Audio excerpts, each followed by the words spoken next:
this tutorial, we'll be covering how to use the payments panel within a work order. To begin, we're going to work on this work order here for a 2007 BMW X5 owned by Donald Trump. We're going to view it.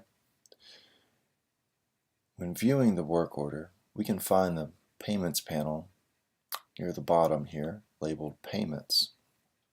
This panel goes over and keeps track of any payments made by the customer that apply to this particular work order.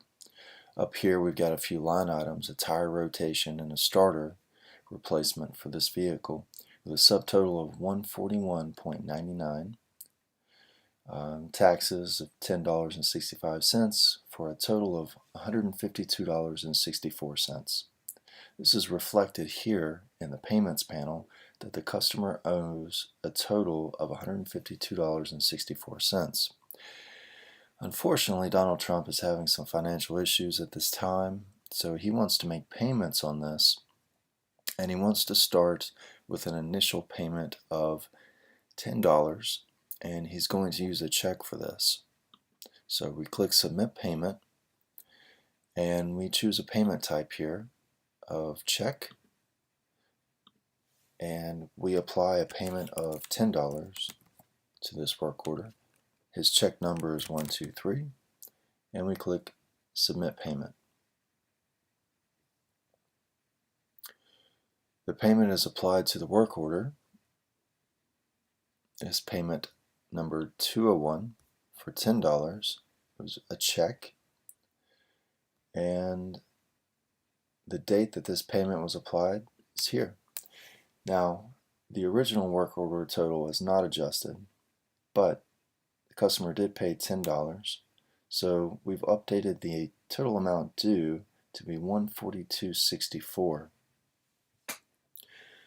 He's ready to make another payment, but this time he wants to pay in cash. So click Submit Payment. And this time we're going to select cash, and this time it's going to be $20, and we click Submit Payment. The payment's been applied to the work order. Again, we have a payment date so we can keep track of all the payments that the customer has made, and we've reduced the total amount due by the customer.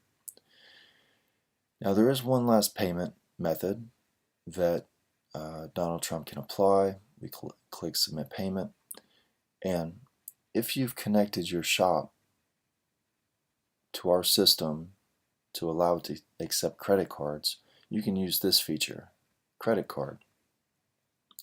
You specify the amount that's going to be paid, $122.64, and then you input a card number,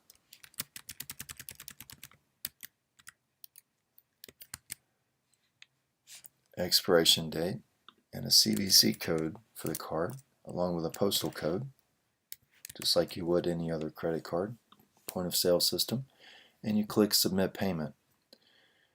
Now, this isn't a real credit card number, so in this case I'm going to click Cancel, but this is exactly how you would use the credit card processing if you signed up to use our software in credit card processing.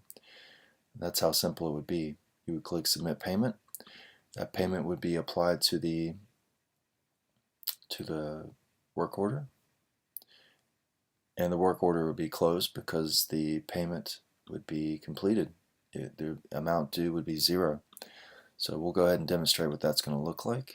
He's going to make one last cash payment of the total amount due, and now the amount due is $0, and the work order status has been updated to closed.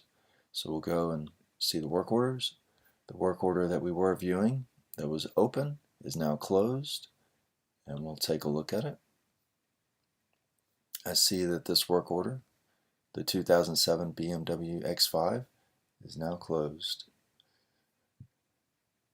That's how you use the payments panel. If you're still having trouble with this panel, please let us know. If there's any additional features that you would like us to add to this panel, please let us know. Without your input, we will not be able to make updates to the software that will make it more useful for you.